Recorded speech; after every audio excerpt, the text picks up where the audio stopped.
প্রবাসীদের উদ্দেশ্যে একটি কোরআন এবং হাদিসের তথ্য অনুযায়ী আপনার কাছে একটি প্রশ্ন রাখতে চাই। প্রবাসীরা কিভাবে শরীয়ত অনুযায়ী কোরবানি আদায় করতে পারবেন? অন্য দেশে কোরবানি করানোর কি নিয়ম আছে? সুন্দর একটা প্রশ্ন। প্রবাসী ভাইরা কিভাবে কোরবানি করবে? এইটা রাসূল পাক সাল্লাল্লাহু আলাইহি ওয়াসাল্লাম বলেন, আপনার পরিবারে বরণ পোষণের জন্য অনেক সময় প্রবাসে বাণিজ্য হয়। নিজের মা বাবাকে ত্যাগ করে, পরিবারকে ত্যাগ করে, নিজের ছেলে মেয়েদেরকে ত্যাগ করে, আত্মীয়স্বজনকে ত্যাগ করে প্রবাসে চলে গেলেন। অনেকেই 6 মাস, 1 বছর, 2 বছর এই সময়ের মধ্যে কোরবানি এসে যায়। এখন ওই ব্যক্তি কোরবানিটা কিভাবে করবে? এটা সুন্দর একটা প্রশ্ন।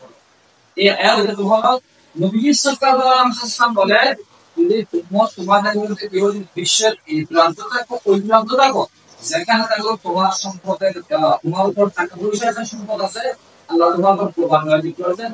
এইটা তুমি ইচ্ছা করলে যেখানে আছো, যে দেশের মধ্যে আছো, যে স্থানে আছো, ওখানে দিতে পারবেন। আর না হয় আপনি যদি ইচ্ছা করেন আপনার পরিবারের সাথে, মা বাবার সাথে, ভাই বন্ধুদের সাথে এদেরকে টাকা পয়সা দিয়ে আপনার নামে ওখানে কোরবানি করতে পারবেন।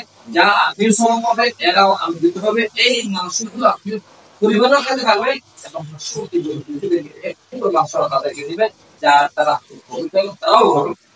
প্রবাসী ভাই রিটার করে সেখান যে স্থান রেখে জেনারেল করতে পারবেন, না হয় পরিবারের সাথে ভালোবাসে এলাকার মধ্যে বা মধ্যে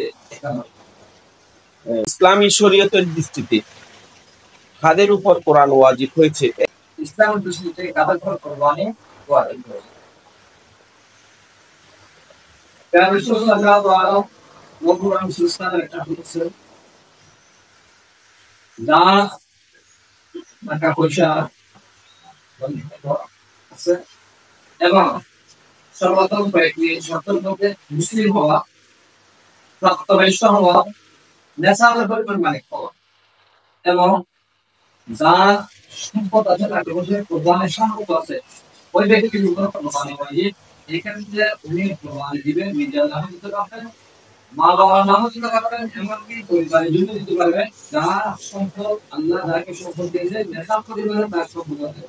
বর্তমান সময় অনুযায়ী সারা বাইরে পরিমাণ এবং সারা সাতপুরের সম্পদ পরিমাণ যা সম্পদ আছে এবং 1 বছর পর্যন্ত বর্তমান আছে, ওই ব্যক্তির কোরবানি ওয়াজিব। অবশ্যই ব্যক্তি কোরবানি দিবেন, আর যদি কোরবানি না দেন অবশ্যই সে গুনাহ হবে, আল্লাহর রহমতে। বর্তমান প্রেক্ষাপটে কেউ যদি কোরবানির পরিবর্তে সেই অর্থের গরিবদের দান করে, শরীয়তের দৃষ্টিতে সেটি কি গ্রহণযোগ্য হবে? সুন্দর প্রশ্ন করেছেন। বর্তমান প্রেক্ষাপটে যার কোরবানি করার সামর্থ্য আছে, সেই ব্যক্তি কোরবানি না করে কোরবানি মুরগিগুলো গরিব দুঃখীদের ভাবে বিলিয়ে দেন অথবা গরিবদের সব জায়গায় এগিয়ে দেন। এটা সর্বসম্মত জায়েজ। যেহেতু রাসূল পাক সাল্লাল্লাহু আলাইহি ওয়াসাল্লাম যা সম্পদ আছে, টাকা আছে, পার্শ্ববর্তী অনেক ব্যক্তিরা এমনকি 7 বছর একটি মাংস খেতে পারে না একটা। দ্বিতীয় কথা হলো, যাদের মেয়ে আছে কিন্তু বিবাহ মতো সামর্থ্য নেই, ওই মুহূর্তের মধ্যে সে ব্যক্তি যে কোনো কোরবানি করতে পারবে, না হয় ওই গরিব ব্যক্তির পাশে তার সম্পদগুলো বিক্রি পারবেন, দেখতে পারবেন। সম্পূর্ণ শরীর সম্পূর্ণ জায়েজ। এবং আমার রাসূল বলেন, আপনি খেয়েছেন, আপনার পরিবার, আপনার পার্শ্ববর্তী, আপনার ভাই বন্ধু, আপনার এলাকার না খেয়ে দেখে থেকে আপনি যারা খান তাদেরকে না খাওয়ান। যদি আমার সাথে জামাত খেয়ে যাবেন, যদি আমার পার্শ্ববর্তী এলাকার যুবক থাকে না খেতে পারে, তাহলে আমি এটা এই মাসে কোরবানি দেওয়া চাইতে এদেরকে সাহায্য সহযোগিতা ইসলাম জায়েজ। আমার রাসূল বলেন, এটা সহানুভূতি, এটা তাদের প্রতি একটা ভালোবাসার প্রতীক। আমরা অনেকেই আছি যে গরু কিনতে কিনতে হয়রান হয়ে যায়, কিন্তু এমন অবস্থা হয় যে কোরবানির নামাজটা পর্যন্ত আমরা পাই না। ওই ক্ষেত্রে অনেকে ঈদের দিন নামাজ না পড়ে কোরবানি করে থাকেন। শরীয়তের দৃষ্টিতে এটি কতটা গ্রহণযোগ্য? সুন্দর প্রশ্ন করেছেন। আমরা অনেক সময় দেখা যায় কুরবানির প্রসঙ্গ করতে গিয়ে আমরা আসলটা আমরা ওয়াজিব হলে কুরবানি করা ওয়াজিব, নামাজ ওয়াজিব।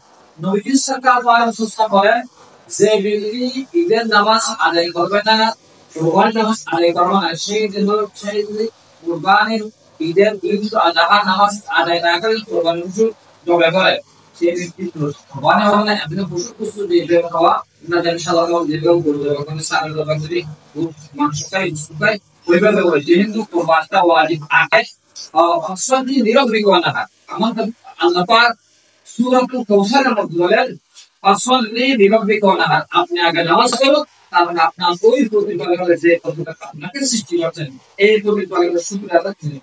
ওয়াজিব। যেহেতু নামাজটা আগে আছে, নামাজ না হওয়ার কোন ব্যক্তি যদি কোরবানি দিয়ে দেয়, তাহলে সে ব্যক্তি কোরবানি আদায় হলো না, বরং সে ব্যক্তি এমনি বুঝতে পাওয়া যায়। কোরবানির মূল দর্শন কি? এটি কি শুধু পশু জবাই নাকি আত্মত্যাগ ও তাকওয়ার সওয়াব প্রশিক্ষণ? এই সুন্দর একটা আরেকটা প্রশ্ন করছেন, কোরবানির বেলা কি শুধু তাকওয়া বা পশু জবাই নাকি তাকওয়া, আরেকটা শুধু প্রশ্ন করছেন। আসলে দেখেন, হযরত ইব্রাহিম খলিল আলাইহিস সালাম, আল্লাহ পাক যখন ইসরাফিল আল্লাহ করলেন, ও আমার খলিল, আমার পুত্র, আপনি আমার নামে কোরবানি দিন। তখন উনি বুক থেকে ডাকতে শুরু করলেন কোরবানি দিয়ে।